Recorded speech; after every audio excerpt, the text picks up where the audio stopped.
The second section of this first exercise is about the user's API. So we're going to understand, we're going to see the two operations that are exposed, and then we're going to talk about the OpenAPI specification that it describes those two operations. Okay, so we're going to go to our Postman. You need to have Postman installed. So let's open Postman. Let me open my own Postman as well. So here it goes. All right, great. So I already have a tab here. Let's close it. Okay, cool. And I'm going to be creating a new tab, a new request. And the method is post. The URL is https:// and now you need to copy again your flights VM, your flight VM. You need to specify the right port, 58443. That's the port we're using, right, for us to expose our server. Then you're going to type API/v1, and what you have here is constitutes your base URL. Everything beyond this are actual resources that do something. Okay, so in our case, we're going to first use the user's resource.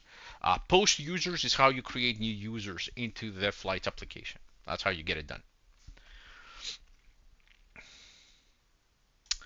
I want you to select body, and again, if you, depending on Postman, depending on the size of this window, you may see it as a pull-down list like this, and you select body. Or if you have enough space, then you're going to see it as a bunch of a tab at the top, right? Body. You need to go to the request body. The request body, you need to select raw, and you need to set the MIME type to JSON. So you're indicating that the request body is of type JSON. So here's a JSON, looks like this. And the very first thing you need to specify is the username, and the value is George, comma, you need to specify the password. You can use any name you like, and I'm going to put K. That's a big no-no, right? Password, the single letter password, pretty bad. But nonetheless, I want to do something like this. And of course, if you use very weak passwords, is going to cause active testing to trigger security issues. So that's why. The next thing we're going to set up is the email.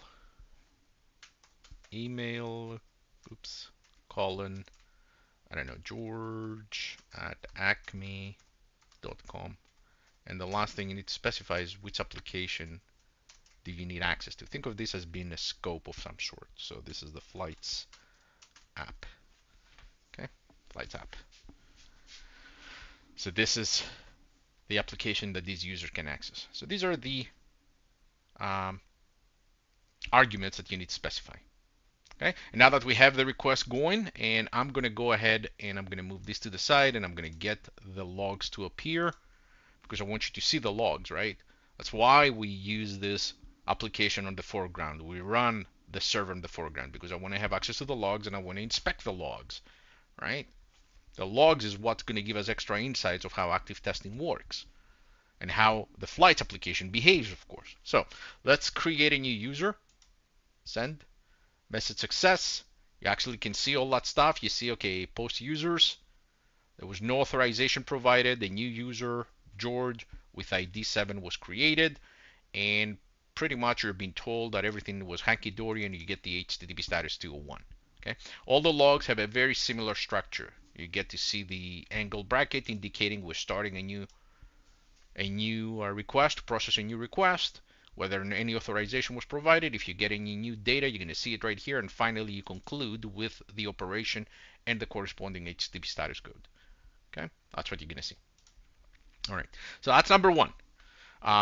Here it is, 201 created, message success. That's the only message you're getting back. You're getting nothing else. And I'm going to execute this command yet again. I'm going to try to create George and George username yet again. So I'm going to click send. And this time you're going to fail. We're failing this time. Message failure 400. And if you pay attention to the logs, you will see here's the post user. There's no authorization, but this time we have a unique constraint violation. This is a database error because there is a unique constraint on the username. So this particular operation, you can only execute it once because you can only have the user created once. Keep that in mind. It's important. You also keep in mind that the message you're getting back is fairly generic. Message failure, right? You had the message success. Now you get the message failure. Very generic. Okay. Keep that in mind. All right. So this is the very first operation of the user's API. There's a second operation that if you have already a user created, you can go and authenticate and gain access to a token, a JSON web token. That's what we're going to be using.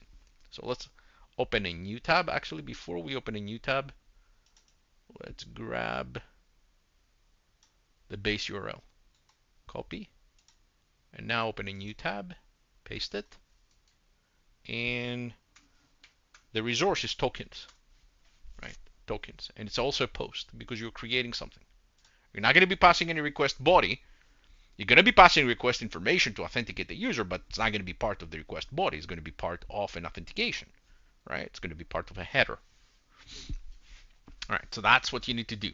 Now you go to the auth, and in the pull down list for the type, you're going to select basic.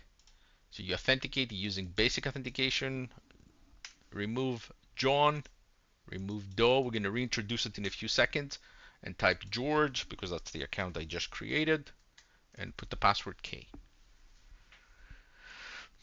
That's the account we just created, right? So if we click send, here's your token.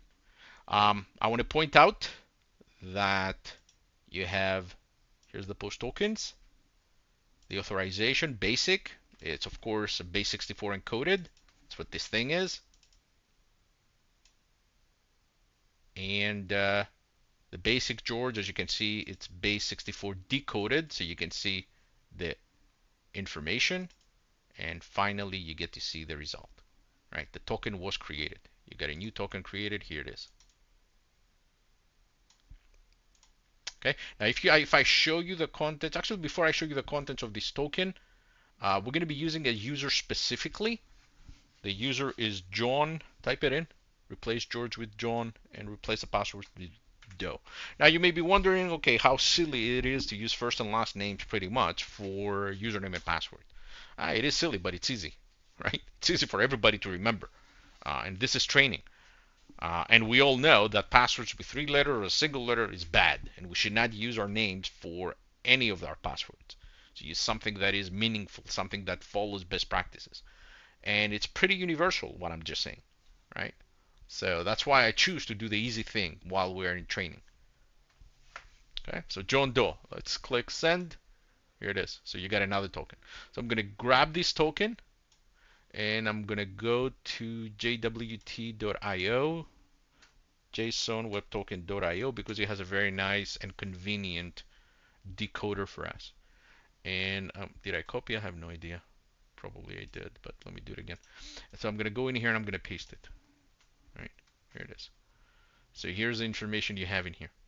Right, so the algorithm, this is it. The issued at a timestamp, the subscription, this is an ID per se, the role, the name, and it contains the suffix called no name and so on. And that's important to us in a few minutes. And I'm going to explain what this means in a few minutes. The other thing I would like to point out that this never expires. Right? You only see the issued at, but you don't see the EAT, the expired at. Right? So it doesn't follow best practices either. Right? And again, it's going to cause active testing to trigger more issues. So the reason why I have tokens that never expire is for that. I would like to see more issues in active testing. Okay? All right, keep that in mind for the time being, right? And again, if you have something that is production grade, right, I'm never going to use a website that looks like this to paste it, even though they're telling you that we do not record tokens. All validation debugging is done on the client side. I don't trust any of these. You're accessing the net, right? You better use command line. You can take this if you're interested in just the claims or the payload. Grab this, put it in your command line, do a base64 decode, right? Anyhow, besides the point, I'm just warning you, mentioning it for everybody to know. Okay, cool. So that's your two operations pretty much. Users, tokens, right? Post users, post tokens. That's the only thing that users API has to offer. Okay. All right. So there is an accompany uh, OpenAPI specification that I like to show you, and for that I need to get my editor. Get my editor. There we go. Okay, so I'm old school. I'm using Emacs. For those of you in the know, for those of you who do not know, that's okay. This is I don't know, early day Sublime. I don't know. It's not Sublime, but it looks like Sublime, or you can make it look like and behave like Sublime. So I'm gonna go under. Oh yeah, I forgot. We need the files, guys. We need the student files. All right. Uh, to get your student files, you need to navigate to your course. Here's the course, right? NS 101 Active Testing V2. You need to scroll all the way to the bottom, and you need to download the student file. Select it, download it. I don't know whether I did it already. No, I haven't. So let's download it. Save. It's going to go to my downloads folder. It's saved. And now I'm going to go to my terminal to unzip. I like terminal, as you can tell. So I'm going to open a new tab. And I'm going to go under my TMP folder. And I'm going to unzip it in here. Unzip. Downloads. The only file that I have under my downloads. Here it is. And if you pay attention,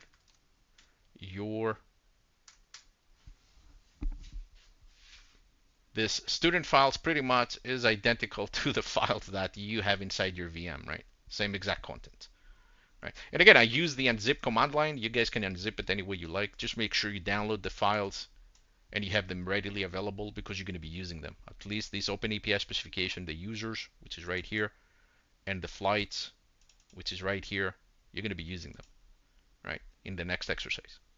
Okay. Back to the editor. And now that we have all that stuff ready, so we're going to go, oops, wrong frame, files, 0, oops, not 0, users. So the users OpenAPI specification YAML is under active testing, files, and so on. So let's go right here. I don't know, can I increase the font in this case? Yeah, that's okay. Right. So here's the operations. Post users, the request body, schema user. It's all the way down to components. Here's the schema user. Here's the required fields. Here's all the different fields, including the optional ones. Right. So that's why I told you earlier on, making use of an OpenAPI specification is best practice. Right? And in fact, I encourage everybody who's making use of active testing to use OpenAPI specification as compared to Postman collections, because you're going to gain access to all these different typing information, something you do not have access from within a Postman collection. Right? Look, I provide all the different choices you have for these role field, for example. It's an enumeration. It can have only these 3 values. There's no way you can get stuff like that from a Postman collection. All right. By the way, post users is right here. We talked about the type, and here's post tokens and so on. Right. So again, an OpenAPI specification is nothing else but a description, a formal description in the YAML format of the inputs and the outputs of an API operation. That is the request and the responses. That's all it is. Okay. So now we've seen what the user's API looks like.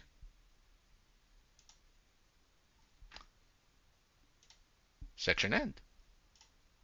All right, one more section left. We're going to deal with the flights API. We're going to see how they behave.